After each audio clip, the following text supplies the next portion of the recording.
Hello and welcome to the EPRI Current. I'm your host, Samantha Gillman, and today we're going to be revisiting an episode that we recorded 2 years ago about the Advanced Reactor roadmap.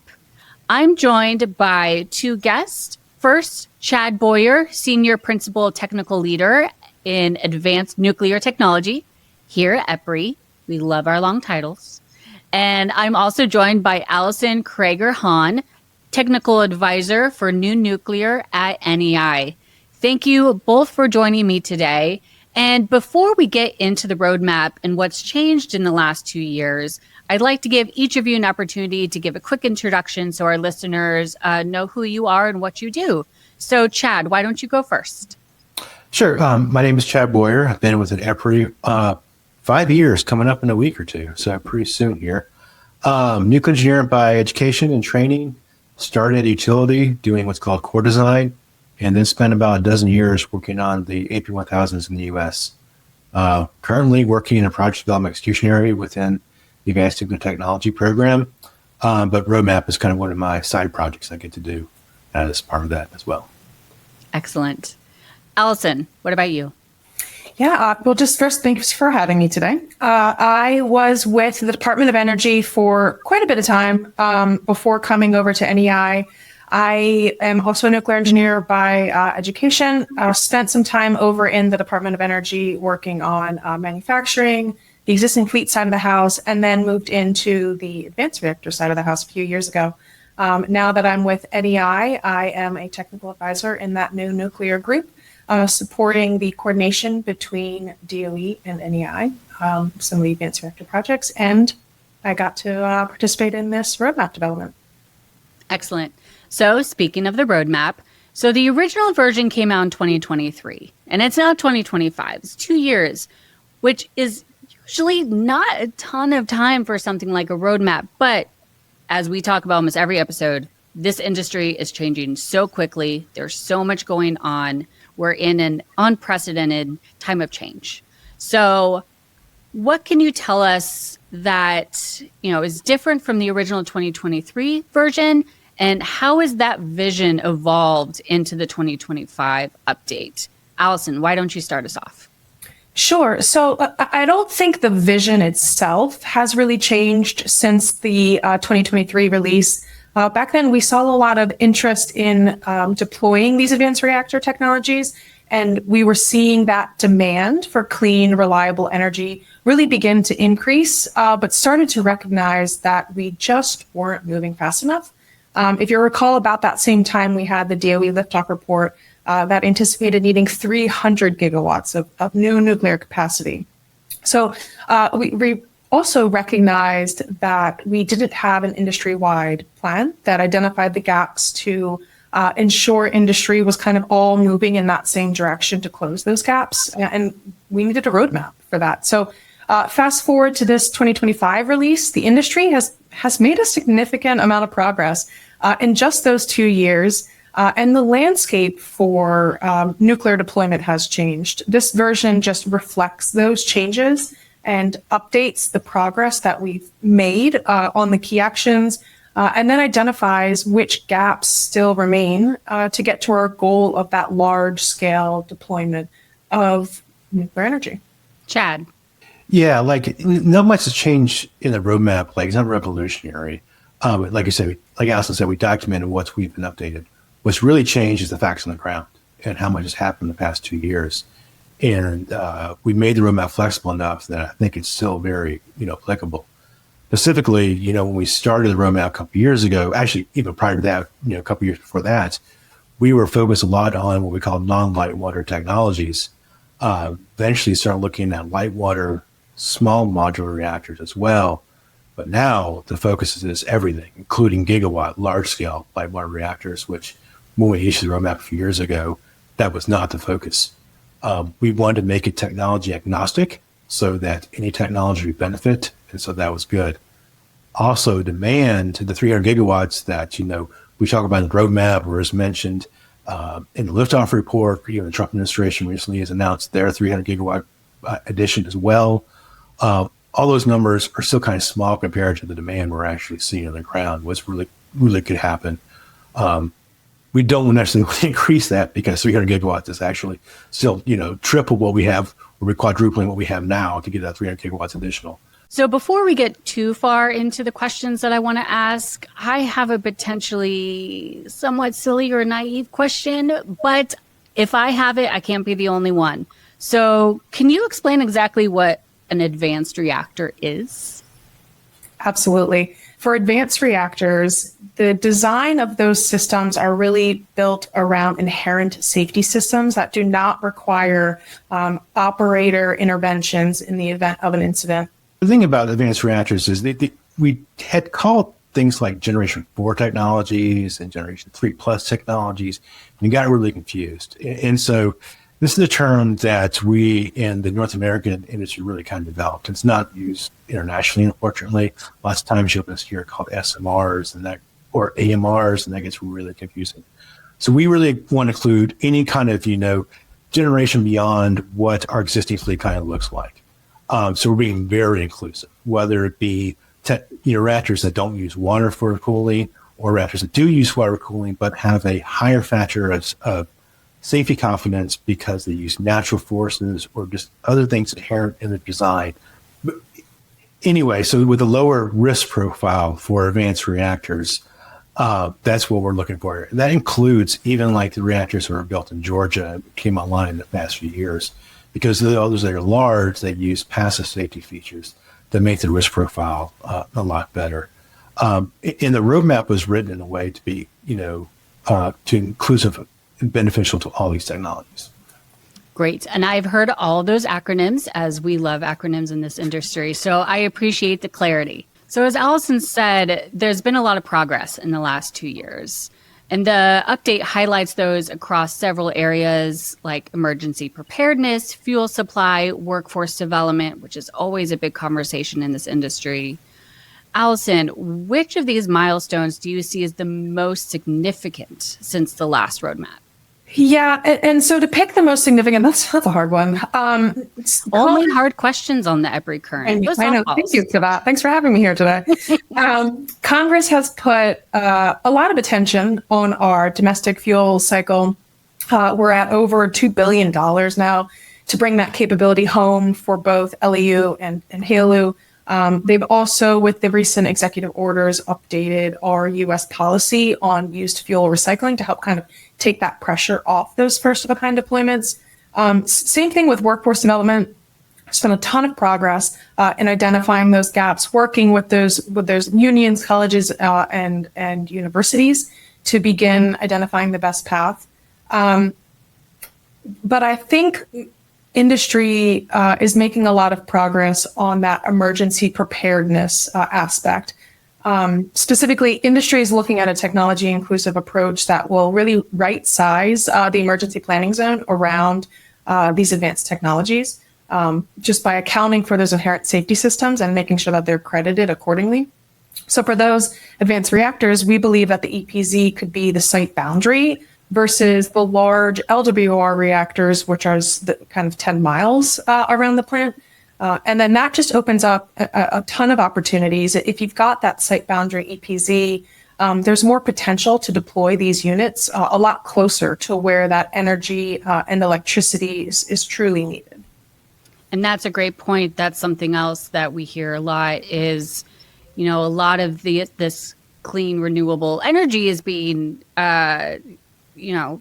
generated, but it's so far away from where we need it. And then that gets to transmission, permitting, backlogs. I would agree that seems like a very significant update since 2023. Chad, what do you see as one of the most significant updates since then? Like you start off the podcast talking about 2 years is a short time.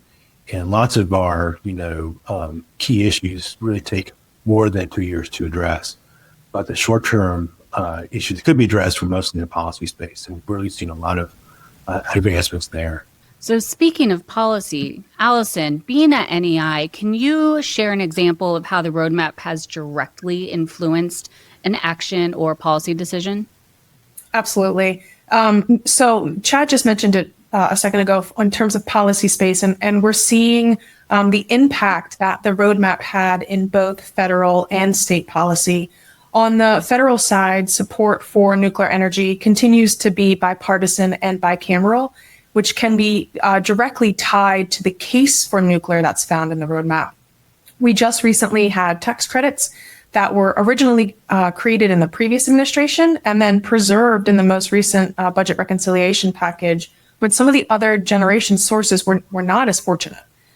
We also saw the Loan Programs Office preserved, which is significant for these large, really first-of-a-kind projects that nuclear needs to deploy. We're also seeing continued support for the Department of Energy's 2 demonstration projects in Wyoming and Texas. And then they started a new program to support up to 2 light water small modular reactors through a DOE solicitation. And then kind of on the state side of things, there's been significant increase in support from state governments. Just last year, I think it's 25 states took pro-nuclear action. And then I think we're at 7 state public utility commissions that have either kind of approved orders or took action in support of nuclear. One really good example is Texas. The legislators there approved $350 million in appropriations for new nuclear projects, and that's one of the largest commitments of its kind. Kind of continuing on the other side, I believe the roadmap also directly impacted the increased interest from end users as well, specifically non-traditional end users like those data centers and hyperscalers. You've got companies like Google, Meta, Amazon joined on to the pledge to triple global nuclear capacity by 2050. And then kind of closer to home, you've got Google and Kairos partnered to deploy up to 500 megawatts by 2045. NVIDIA is investing in TerraPower. Amazon is invested in X Energy. They've also got an announcement that they're going for 5 gigawatts of nuclear power. And then similarly, just with Oklo, Allo, and Radiant looking at those data centers developers. And that's just the advanced reactor side. You've also, on the existing fleet side of the house, you've got some exciting opportunities as well. You mentioned data centers. It seems like we can't get out of an episode without talking about data centers and AI and the new demand that's coming in for increased generation, increased capacity. And so, Chad, how do you see these new loads coming from the data centers or industrial decarbonization shaping the demand for advanced reactors? Yeah, it's significant. Like I said before, it's probably going to eclipse the 300 gigawatts we originally mentioned in the roadmap and talked about earlier, because it wasn't even thought about at the time. Now, the current estimates might actually be really aggressive as well, but we probably know it's more than what we're currently looking at. And what's so interesting too is bringing in different potential owner-operator models that are just completely different from what we're used to. Investment owner utilities with maybe some municipal backing of like government organizations, local government, states, and what have you. So that will play a huge role. And we're seeing, especially companies like Shell and Dow that are accustomed with building large projects, and the experience they can bring in to deployment is very significant. In the roadmap, one of the big issues to talk about is project execution. And that's an area that we need huge improvement within our industry. And so bringing in players that have some expertise in that and doing it well is really critical to bringing the amount of capacity we're talking about. So both of you have mentioned, goals, the 300 megawatts. We've been talking about some of the data center deals that have been going on in the U.S. with the reactors. But is the roadmap applicable to the nuclear industry beyond the U.S. and North America? Chad, I'll send that question to you. Yeah, so you mentioned that because we call this the North American phase, and with the intention that we were hoping to go beyond North America. And we've tried the past couple of years since issuing the first roadmap to do that. But we need the right partners. So we were able to partner with NEI and the Canadian Nuclear Association within North America to look at deployment here. And we're open to Mexico as well. People always ask me, what about Mexico? I was like, well, they're just not there looking at new generation right now, but definitely a possibility. So is it applicable? Most of it is, because lots of it's technology based. So that's not really regional specific. But there are policy issues or workforce development, supply chain, all those kind of things are more regional. But we at EPRI are looking for partners in different regions and willing to have those discussions to see what makes sense. So we've talked about a lot of goals, megawatts that want to be built and the need for the generation. But what does success actually look like going into 2030, 2035 and beyond, particularly if the roadmap's followed? How are you judging if we're on track as the years quickly go by? Alison, you first. Yeah, so the roadmap does a really good job of identifying what that success criteria that we feel are important to reach by the mid 2030s. But to your question on what does that look like as we make our way there. So we should have demonstrated really a variety of technologies and have those standard designs approved by the regulators to meet just a range of market and customer needs in the next, year or two. We've got a number of demonstrations that are planned to begin next year. We've got that regulatory process efficiency improvements being made. So hopefully we can see those technologies and those licenses being approved within that next year. And also on that quicker timeline that we're expecting to see. We should also have that continued public support. It's been increasing dramatically in the past few years and hoping to continue to see that and really understand how to properly engage with local and state governments as communities learn more about nuclear and seek out nuclear energy to address their needs. Supply chain is another area that we're going to need to see improved here in the next couple of years. The domestic supply chain really needs to have confidence in our order book of advanced reactors so that they can begin increasing capacity and capabilities. And so seeing the order book on the vendor side of the house and the end user side of the house, supply chains will be able to start making those investments that they need. We might not be able to get to nth of a kind in the next couple of years, but certainly having a line of sight on how to get there is going to be very important. Chad, what do you see as the key indicators? Yeah, I think the easy one by 2035 is you see 100 projects either about to come online and stuff like that. That's easy. And so we've always tried to really push ourselves on what indicator shows us we're going to hit there right now. What trajectory can we see ourselves on? And I think a couple of years ago when we issued the first revision of this, we thought we would have orders in hand right now. We'd be talking about the second wave of orders. And we're kind of surprised it hasn't happened yet. That being said, the amount of interest and pressure and building up on the dam of orders, I think is greater than we may have anticipated as well. And so, although not seeing orders, I think the interest is there. It's just ready to break out. And so once that demand comes out, we'll really be tested to see if all of our work is doing well. Because then we'll start seeing, is workforce stuff actually going to align? Because the problem with the workforce is you need jobs out there to actually encourage people to go do the training to get the jobs.